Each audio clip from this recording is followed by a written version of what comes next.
Good afternoon, all right, good evening, good morning, wherever you are. All right, my name is Jeffet. I am from Rubik's Academy. Now, today we're going to talk about a company that is, I would say it's the most, after airlines, it's the most capital or equipment intensive company there is in terms of industry and in terms of the company itself. So the company that we're going to talk about is Caterpillar. All right, so let me switch this to Google. All right, so this is Caterpillar. Caterpillar is the world's leading manufacturer of construction and mining equipment, diesel and natural gas engines. So they are one of the powerhouses in terms of the construction industry. All right, they make top grade construction equipment. Can be pricey. They make anything that assists with construction works, construction processes, and mining processes. Okay, so you can tell that this company is very, very heavily invested in capital equipment, in heavy machinery. All right, so we will take a look at how the numbers look like for this kind of company. Okay, because previously we are we are looking at less capital equipment intensive companies, but this is by far, maybe compared to IBM, it's still a bit less, but it is a very capital equipment intensive company, and we will look at how that affects the financial numbers, how that affects their financial matrix. Okay, so let's go. All right, so EPS is $11.25. Okay.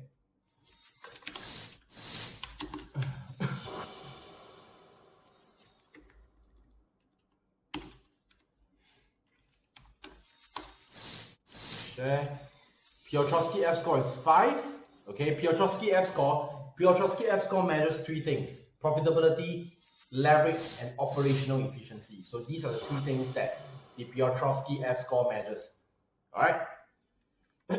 So the highest score is 9. The lowest score is 0. So the higher you get to 9, the better you are in terms of these 3 fields, in terms of these 3 aspects. Okay. I repeat: profitability, operational efficiency, and leverage. So leverage refers to the amount of money that the company has borrowed. Okay, so the higher your leverage, the more money you have borrowed, and vice versa. Okay, so we are looking at $11. All right, so you can tell that although the impact on the construction industry could be less compared to airlines or even cruises, but it has also a profound impact in terms of profitability numbers when it comes to the pandemic, when it comes to the coronavirus situation. Okay, but these are just forecasts. For those of you who watch my videos, you know that I am a huge supporter of value investing. I believe in value investing more than anything else. I believe in the intrinsic value of a company. All these things in terms of forecasts, projections, speculations, they are just reflection of extrinsic value, which means what does the market from an external point of view think of the company. And usually in the long term, intrinsic value determines extrinsic value, not the other way around. All right, just take a look at Coca-Cola, look at Berkshire Hathaway and all the companies they invested in, and you will agree with me. Okay. So now I want to look at financials.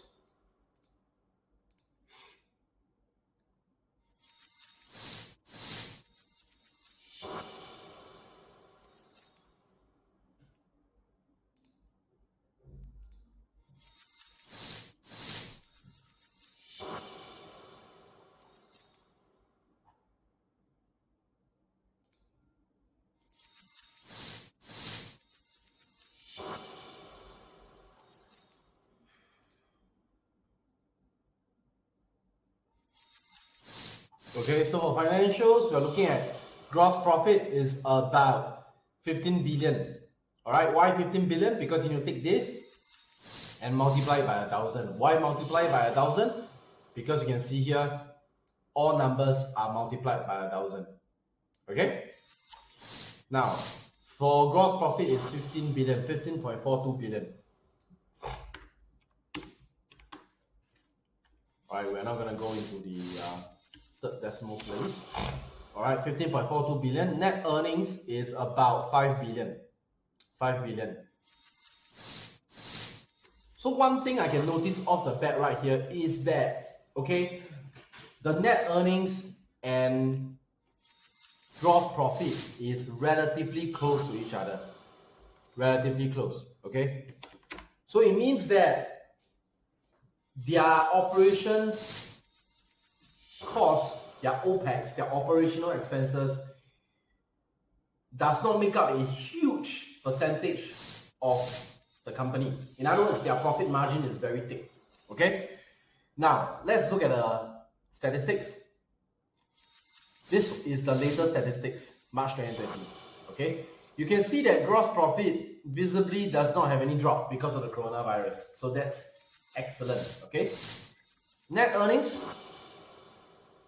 slight dip, okay? Slight dip, but acceptable, okay? Acceptable. And because of that, I can just look at these two numbers and know that the construction industry, or at least Caterpillar, as a construction company, a construction focused company, has managed to hedge itself quite successfully against the pandemic. Okay? Now, next, we're looking at NAV. NAV is $26.19.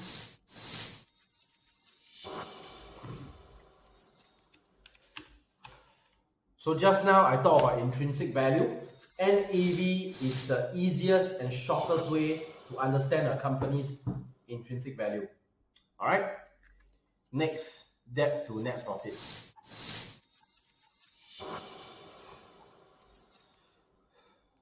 $6.993.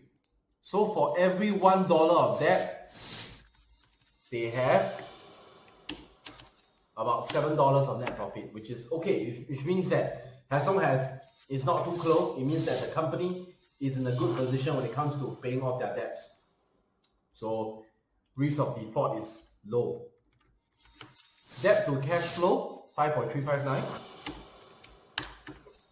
It means that for every $1 of debt, how many dollars does the company have in terms of operating expenses, operating capabilities? So again, it's a healthy number. It's not huge, but it's healthy. At least it's 5x that of debt. So it's good. Okay?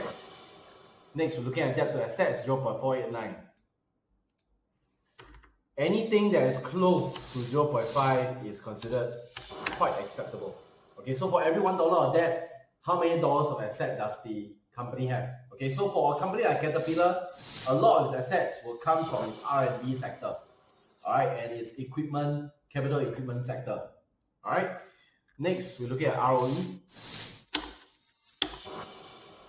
Okay, ROE is about 37.36%. Excellent. If you are a shareholder, you are a happy person. Okay, 37.36%. What does this mean? This means that this is quarterly statistic. Quarterly. So what it means is that you have to take that figure divided by 3, and divided by 3, you get about 12.2, 12.3. Oh, no, sorry, 12.8, right? 12.7 and 12.8. Okay, 12.7 and 12.8. So, which means, in average, for every dollar I put into a company has equity, in exchange for equity, I am getting back about 12.7 cents per month, which is excellent, okay? Because return on equity has nothing to do with break even. These shareholders, they would have broken even a long time ago unless they just pumped money into the company last month, okay? So when you talk about return on equity, we are measuring accumulated equity. So it's not just what the shareholders put into the company at the start of the company. It's measured to the latest date. How much equity is in Caterpillar, okay? So as of now, 37.36% is excellent, all right? Which means the shareholders are still getting a bang for their buck, all right? Now, and if you look across the board, the figures has dropped, but by about 4%, but it's not a huge drop, okay? Again, very well hedged, very well protected against the pandemic. Next, we'll look at its closest competitor, which is Cummins, okay? Cummins. Scroll down. Cummins Incorporated.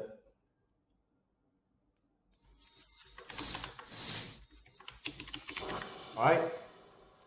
Scroll down. Look at EPS, about $15. Net earnings per share. Okay, so it's definitely higher than Caterpillar. Piotrowski F score is about 6. It's the same. It's 1 point higher than Caterpillar.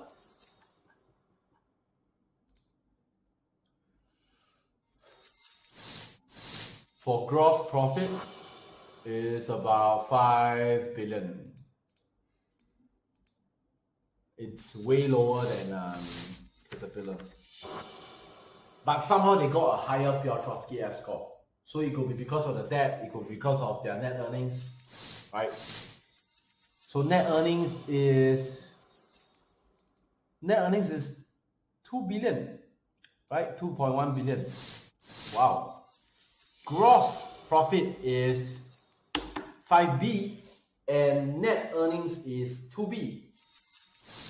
Not bad. That means only about slightly more than half of the gross profit is used for operational expenses and liabilities, debt payment. So that's pretty good. They have got a very healthy margin there, 50% margin about there, okay, for the company.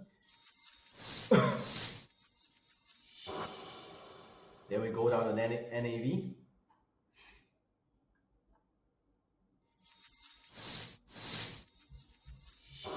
So NAV measures the intrinsic value of the company.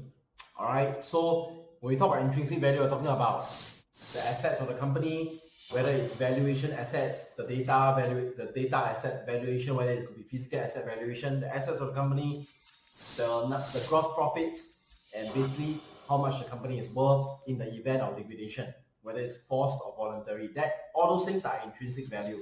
When we talk about extrinsic value, we're talking about the fact that the market share of the company, the share price, okay, how much the share price is expected to go up, the sales figures and all that. Okay, so usually in the long run, intrinsic value determins extrinsic value. So that's why I look at NAV, because it's one of the key indicators for intrinsic value of a company. All right, so the intrinsic value is $47.91, which is again higher than Caterpillar, which is only $26. All right, this could be the reason why it's scored higher in terms of Piotrowski F score. So you can see that all these figures, they have resonance. Usually when the Piotrowski F score is higher, you can see certain departments have better figures even for a smaller company. Okay, so do not assume that a smaller company has bad financials. A lot of people make that mistake. It is not a foregone conclusion that a big company has good figures and a small company has less good figures. It does not mean that way. It usually doesn't mean that. You have to look into the stats to understand what the company is worth. All right. Next, we're looking at debt to net profit. Debt to net profit is 1.819. Now, in terms of debt to net profit, it's not so good. Okay, because for every $1 of debt, they only have about $2 to service their debt. Okay, so it's not so good, which makes this company suffer from higher risk of default.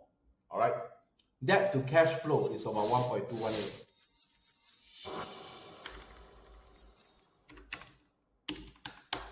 Okay, which is also lower than Caterpillar.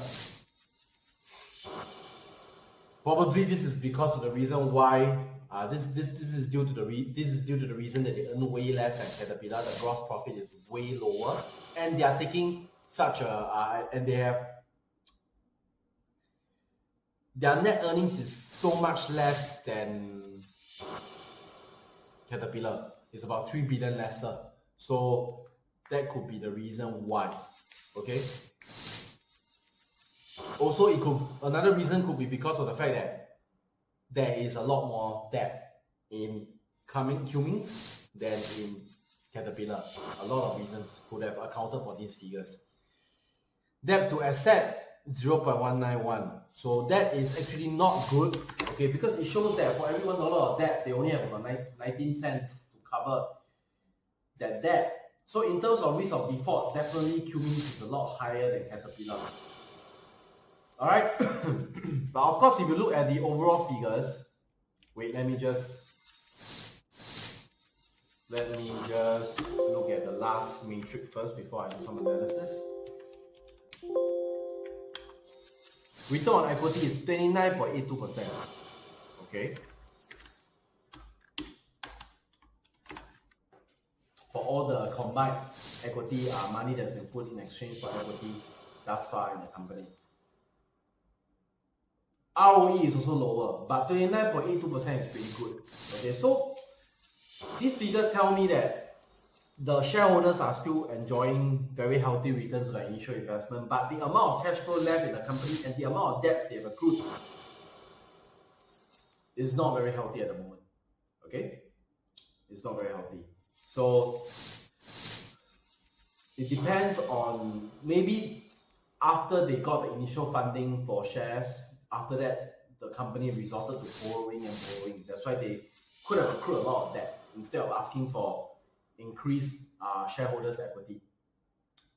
So that could be one of the reasons. Now, the thing that I want to look at for Cummins is their gross profit record.